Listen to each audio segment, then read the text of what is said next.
우리 옆에 분들 축복하겠습니다. 사랑합니다. 축복합니다. 지난주 설교에서 저는 죽기 전에 마지막 유언에 대한 말씀을 나눴죠. 오늘 또 이 죽음에 관련된 얘기를 좀 할까 하는데 연속 2주에 걸쳐서 죽음에 대한 얘기를 하니까 조금 분위기가 그렇지만 우리가 묵상할 말씀의 내용이 그러니까 여러분들이 이해하시고 또 누구나 다 죽는 일이 있잖아요. 그 중요하니까 그 죽음에 대한 생각들을 좀 해보는 시간들이 되었으면 좋겠습니다. 마지막 유언을 어떤 내용으로 할 것인가 하는 것은 저마다 입장 차이가 있기 때문에 내용이 다 다를 수밖에 없죠. 하지만 우리는 예수님의 고별 설교를 본받을 필요가 있다고 지난주에 말씀을 드렸어요. 왜냐하면 그게 굉장히 중요한 가치가 있기 때문이죠. 그래서 저도 제 그 유언의 내용 안에 꼭 그 예수님의 고별 설교의 3가지 가치를 담으려고 합니다. 그게 뭐죠? 꼭 예수 믿고 구원받아라. 그 2번째는 항상 하나님이 너와 함께 하시고 너를 도와주신다는 것을 잊지 말고 자신 있게 살아라. 그리고 3번째, 신앙을 절대 중간에 포기하지 말고 끝까지 하나님을 사랑하고 이웃을 사랑하면서 살아라. 이 3가지 내용을 꼭 담았으면 좋겠어요. 여러분 혹시 유언장 쓰셨나요? 아직 안 쓰셨어요? 예. 여러분들 정말 믿음이 좋은 것 같아요. 내일도 살 것 같고 내년에도 살 것 같고 10년 뒤에도 살 것 같은 정말 믿음이 좋은 거죠. 예. 근데 사실 우리가 언제 죽을지 모르잖아요. 그런 면에서 연세가 드셨던 젊든 유언장을 좀 써놓을 필요가 있죠. 그 예수님은 고별 설교만 하신 게 아니고요. 고별 기도도 하셨어요. 구약의 족장들 아브라함, 이삭, 야곱, 요셉 이런 구약의 족장들도요. 죽기 전에 후손과 고별을 하면서 마지막 그 후손들에게 자손들에게 축복 기도를 해주면서 고별 기도를 했거든요. 우리도 이것을 본받아야죠.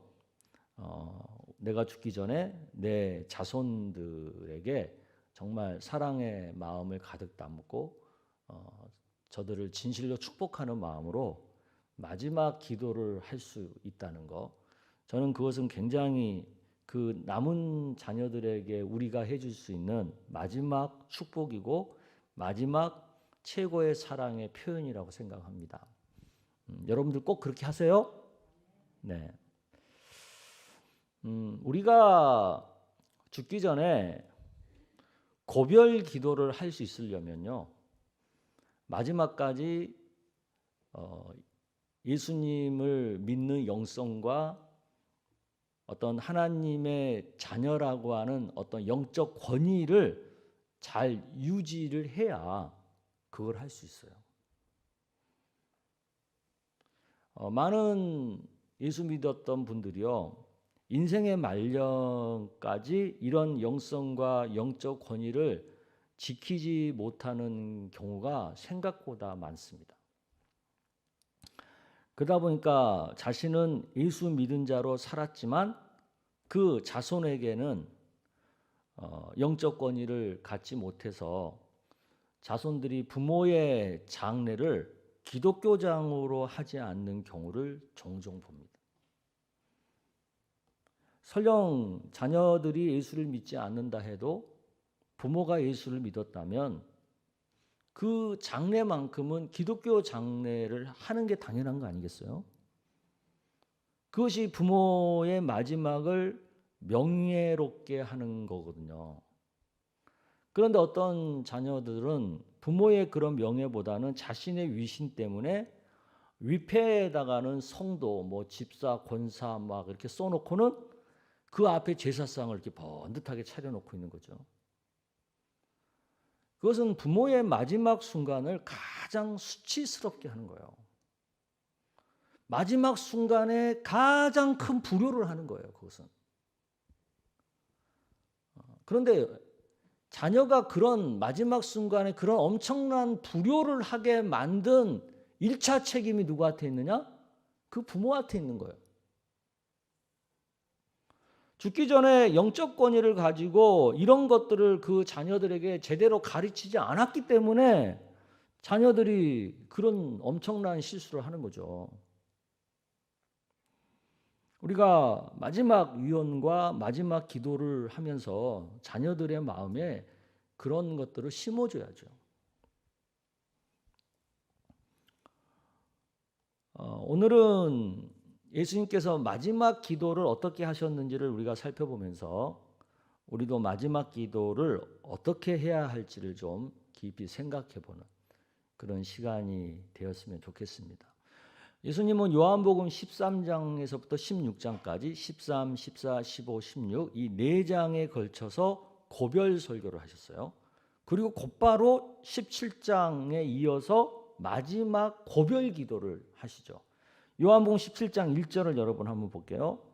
예수께서 이 말씀을 하시고, 그 얘기는 뭐예요? 고별 설교를 하시고 나서 그 뜻이에요. 그리고 곧바로 눈을 들어 하늘을 우러러 이르시되 곧바로 기도를 시작하셨다는 거죠. 아버지여 때가 이르렀사오니 아들을 영화롭게 하사 아들로 아버지를 영화롭게 하게 하옵소서. 그러니까 예수님은 고별 설교를 마치자마자 곧바로 이어서 고별 기도를 시작하신 거예요. 예수님의 고별 기도는 크게 3가지의 내용을 담고 있죠. 그 첫 번째는 예수님의 십자가 죽음이 하나님께도 영광이 되고 자기 자신에게도 영광이 될 수 있게 해달라는 기도였죠. 그게 1절에서도 5절까지 얘기해요. 예수님께서 인간의 몸을 입고 이 땅에 오신 목적이 뭐죠? 인간의 죄의 문제를 해결해서 우리를 구원해 주기 위한 거였잖아요. 이 목적을 위해서 예수님은 십자가에 못 박혀 죽음을 당하셔야만 했던 거죠.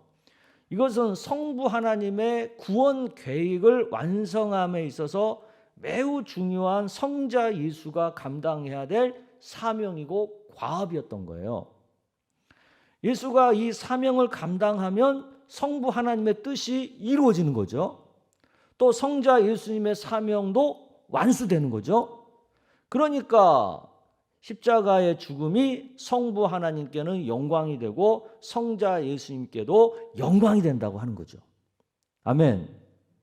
그래서 예수님은 마지막 기도를 다음과 같이 하시는 거예요. 2절에서 5절까지인데 우리 한 절씩 같이 볼게요. 아버지께서 아들에게 주신 모든 사람에게 영생을 주게 하시려고 만민을 다스리는 권세를 아들에게 주셨음이로소이다.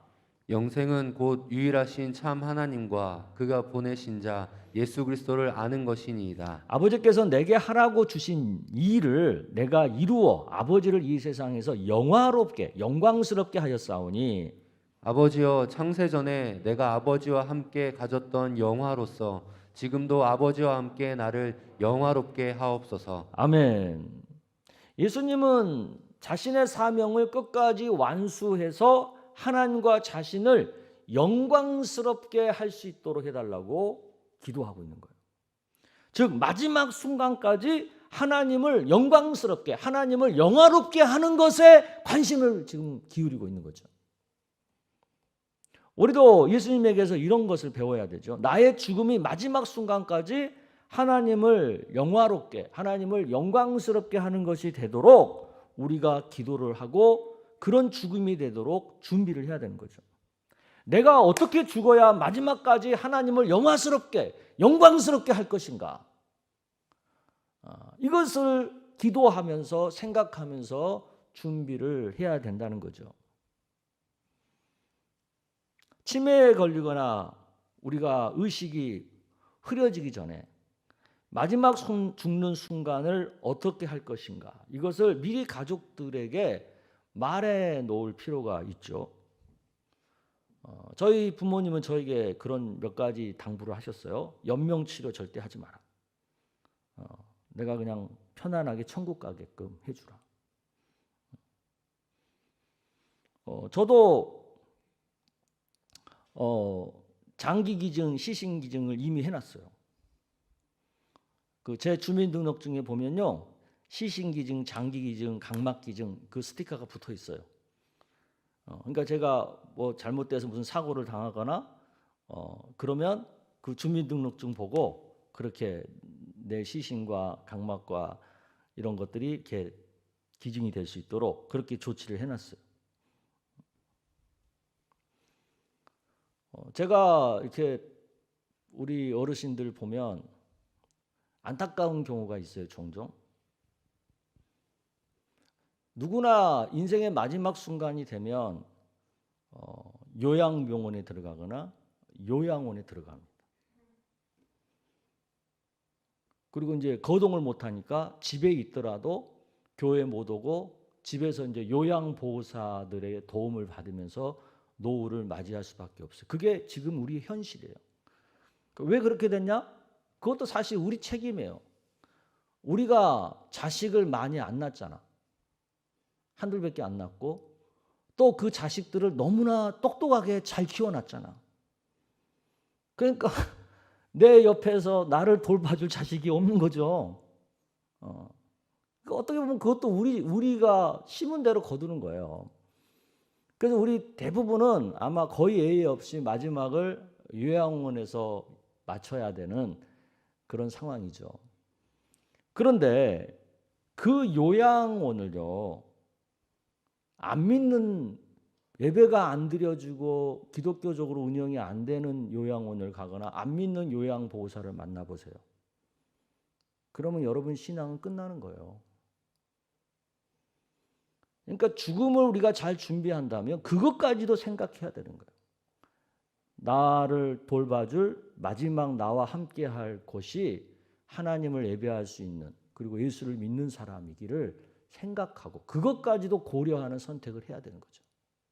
근데 그거 생각 안 해요. 보면 그만큼 나의 죽음을 하나님께 영광스럽게 한다는 가치를 미처 생각 못하면서 죽는 사람들이 많다는 뜻이죠. 우리는 죽음을 너무 부정적으로만 보는 경향이 있어요. 하지만 우리 그리스도인에게 죽음은요, 하나님을 영화롭게 하는 것이에요. 우리가 사명을 다하고 끝까지 믿음을 지키는 선한 믿음의 싸움을 마치고 천국에 가는 것, 그것 자체가 하나님을 영화롭게 하는 거라는 것을 믿으시길 바랍니다. 우리의 죽음이 하나님을 영화롭게 하는 마지막 결론이 될 수 있게끔 우리는 기도하면서 그걸 잘 준비해야 되는 거예요.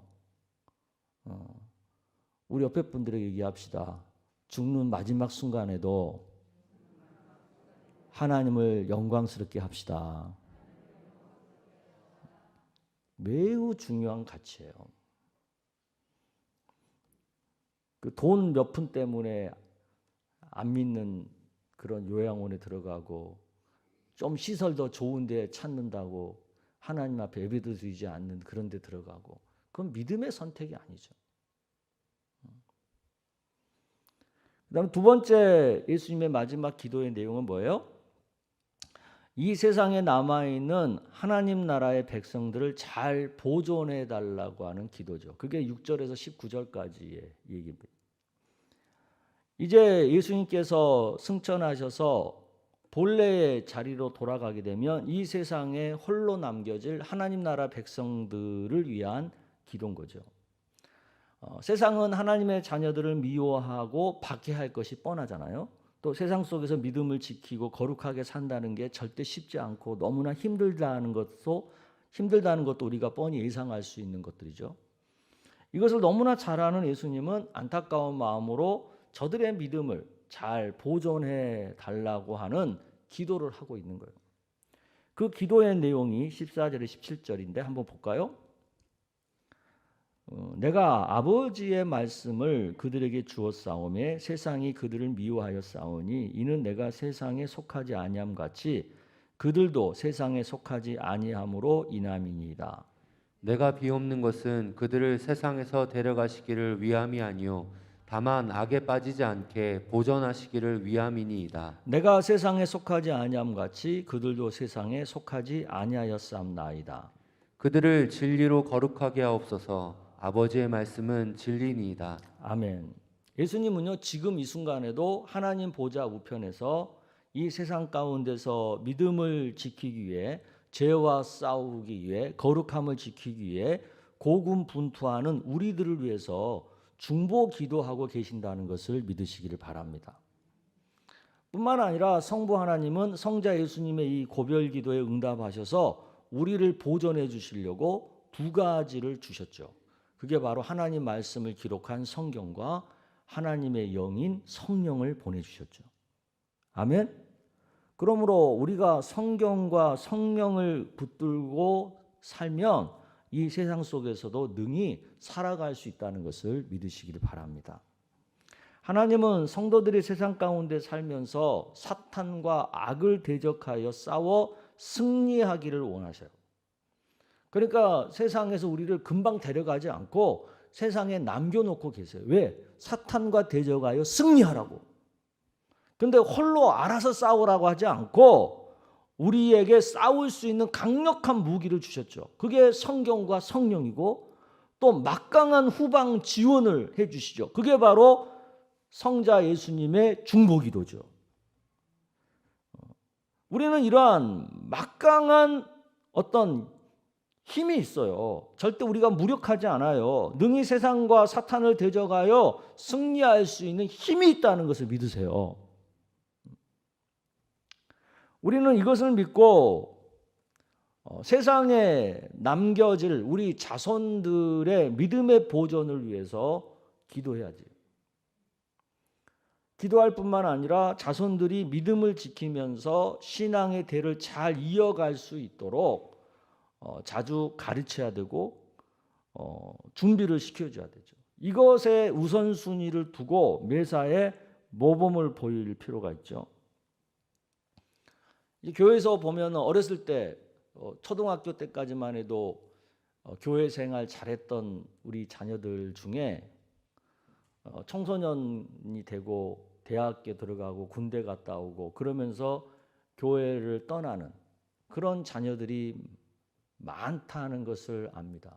제가 우리 청년부 이렇게 쭉 명단을 보면 심지어 교회 중직 자녀들 가운데도 지금 교회 안 다니고 있는 애들이 많아요.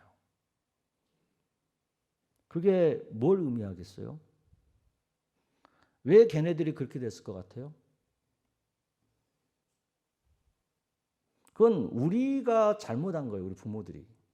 뭘 잘못했어요? 우선순위에서 밀렸어요. 자녀들의 신앙을 보존해야만 한다는 이 우선순위를 소홀히 한 거예요. 제가 보니까 언제 우리 자녀들이 교회를 쉬는 상황이 벌어지냐면 몇 가지가 있는데 그 중에 하나가 뭐냐면 대학입니다. 대학. 애들이 서울 약대만 들어가도 괜찮은데 서울 상대를 들어가잖아요. 여기서 서울 상대가 뭔지 아시죠? 서울에서 상당히 멀리 떨어진 대학. 거기를 들어가잖아요. 그러면 집을 떠나서 그 지방에서 기숙사 생활을 하거나 자취 생활을 합니다. 근데 거기서 애들이 망가지는 거예요. 거기서 신앙생활 안 하고 거기서 타락하고 그러면서 교회를 떠나는 경우가 굉장히 많아요. 그러니까 신앙의 우선순위를 생각하는 부모라면 절대로 애들을 서울 상대 보내면 안 되는 거예요. 4년제를 못 보내면 2년제 전문대를 보내더라도 집에서 통학할 수 있는 거리에 자녀들을 보내야 되는 거예요. 그런 믿음의 우선적인 선택을 할 줄 알아야 된다는 거예요. 그래야 후회하지 않죠. 저는 우리 자녀들 대학교 넣을 때요. 집에서 통학하기 어려운 데는 아예 안 썼어요. 원서를. 인천에서 통학할 수 있는 거리에 있는 대학만 원서를 썼다고요. 부모가 그런 우선순위가 분명해야 되는 거예요.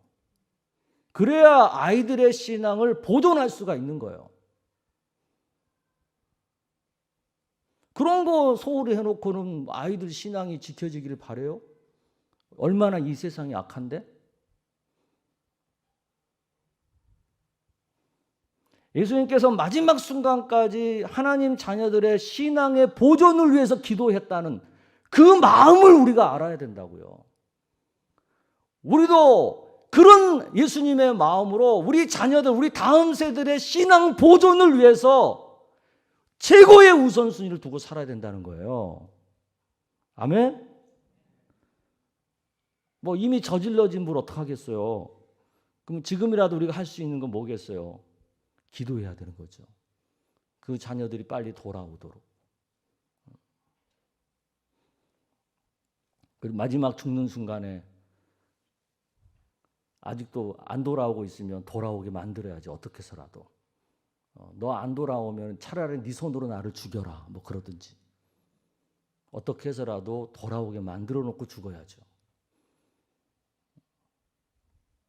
이것을 우리가 생각해야 돼. 이것을. 그리고 세 번째 예수님의 기도 내용은 뭐예요? 하나님 나라의 백성들이 하나가 되어 그들도 하나님의 영광을 보게 해달라는 기도죠. 그게 20절에서 26절까지 얘기해요. 예수님은 우리 그리스도인들이 삼위일체 하나님처럼 하나로 연합하기를 기도하셨죠. 성부, 성자, 성령 각 위가 역할에 있어서는 독자적이면서도 하나로 존재하고 협력하는 것처럼 우리 그리스도인들도 각기 다른 은사로 다양성을 가지면서도 한 성령 안에서 한 믿음 안에서 하나가 되는 연합을 이루기를 예수님이 기도하셨죠. 바로 그 하나된 모습, 연합된 모습이 하나님께 영광이 된다는 것을 강조하셨어요. 그게 21절에서 23절까지 얘기죠. 한 절씩 보겠습니다. 아버지여, 아버지께서 내 안에 내가 아버지 안에 있는 것 같이 그들도 다 하나가 되어 우리 안에 있게 하사 세상으로 아버지께서 나를 보내신 것을 믿게 하옵소서. 내게 주신 영광을 내가 그들에게 주었사오니 이는 우리가 하나가 된 것 같이 그들도 하나가 되게 하려 함이니이다. 곧 내가 그들 안에 있고 아버지께서 내 안에 계시어 그들로 온전함을 이루어 하나가 되게 하려 함은 아버지께서 나를 보내신 것과 또 나를 사랑하심 같이 그들도 사랑하신 것을 세상으로 알게 하려 함이로소이다.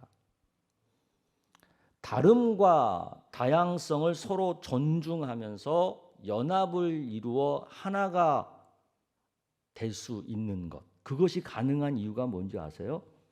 그것은 우리가 예수를 믿고 예수를 사랑하는 마음이 같기 때문에 가능한 거예요. 믿음과 사랑이 같기 때문에 하나가 될 수가 있는 거예요. 생각과 가치가 서로 다를지라도 예수를 믿고 예수를 사랑하는 마음이 같고 그것을 최고의 가치로 두기 때문에 서로 하나가 될 수가 있는 거예요. 똑같이 예수를 믿고 사랑한다고 하면서도 하나가 되지 못하는 경우가 있죠. 신앙이 같은데도 불구하고 서로 갈등하고 분열하는 경우가 많잖아요. 왜 그래요?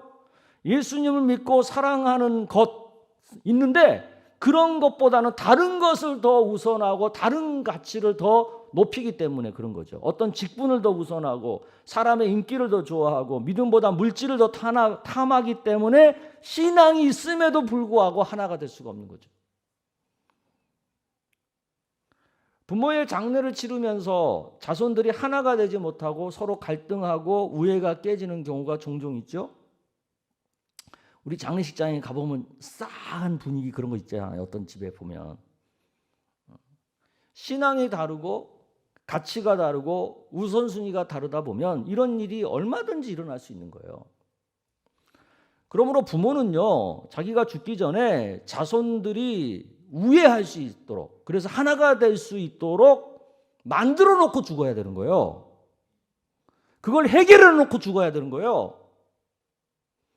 고별 설교를 하든지 고별 기도를 하든지 어떻게 해서라도 내 자녀들이, 내 후손들이 하나가 될 수 있도록 만들어 놔야지. 그냥 쌈박질하는 그 상태로 내버려 놓고 눈을 감으면 안 되는 거예요. 자손들 또한 부모가 돌아가신 후에도 서로 우애하면서 하나가 되어 살아갈 수 있도록 서로 노력하고 배려할 필요가 있는 거죠. 그러기 위해서는 부모가 먼저 지혜로워야 돼요. 따라서 합시다. 부모가 먼저 지혜롭자.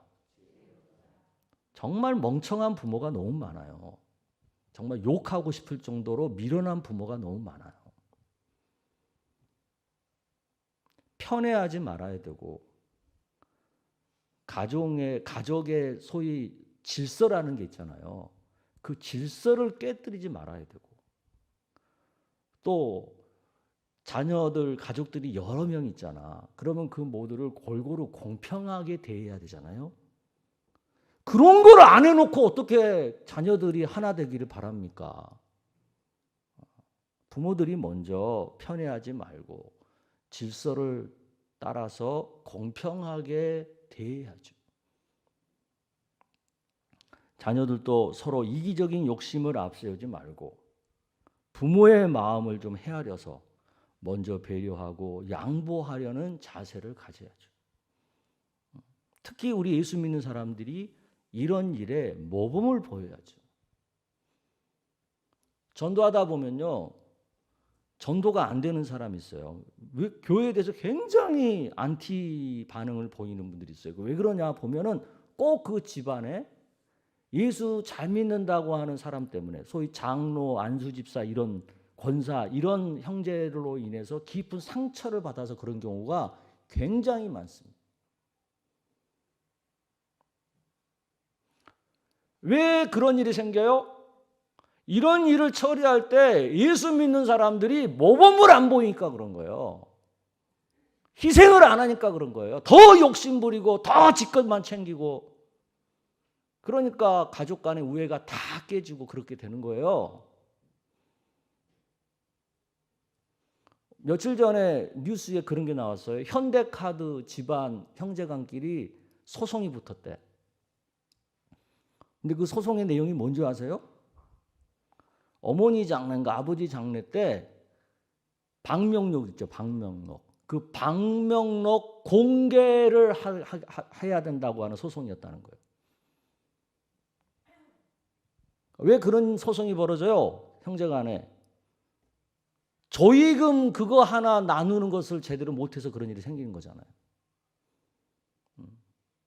장남이라고 하는 사람이 조의금을 제대로 형제들이랑 골고루 공평하게 분배를 못하니까 그딴 부끄러운 일이 생기는 거잖아요. 그런데 이런 일을 예수 믿는 사람들도 많이 한다는 거야. 그게 안타깝고 부끄러운 일인 거죠. 그런 부분에서 우리 예수 믿는 사람들이 조금 양보해야 돼요. 희생하고. 좀 덜 가지면 어때요? 그거 없다고 못 사는 거 아닌데.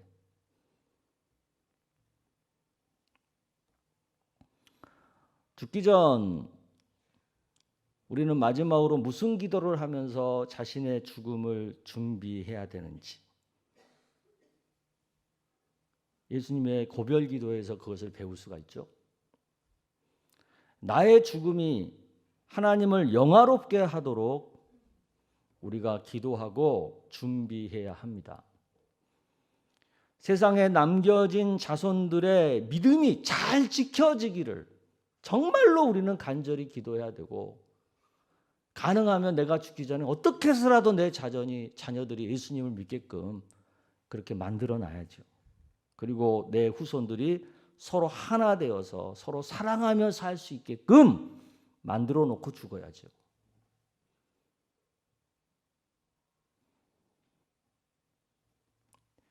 이거 깊이 생각해야 됩니다. 우리는 언젠가 모두 주님께 가야만 하는 사람들이죠. 그때가 언제인지 아무도 몰라요. 그러므로 우리는 평소 언제 내가 주님의 부르심을 받더라도 당황하지 않게끔 잘 준비를 해야죠. 이것을 꼭 기억하면서 마지막 죽음의 순간까지 하나님의 뜻대로 내가 사는 그런 인생이 될 수 있도록 우리가 기도하고 또 기도하고 그렇게 살아야 될 줄로 믿습니다. 아멘. 예, 자꾸 죽는 얘기하니까 좀 분위기가 다운됐지만 어차피 죽음은 우리가 다 맞이해야 되는 거니까 우리 옆에 분들이 얘기합시다. 죽음을 영화롭게 맞이하도록 합시다. 아멘.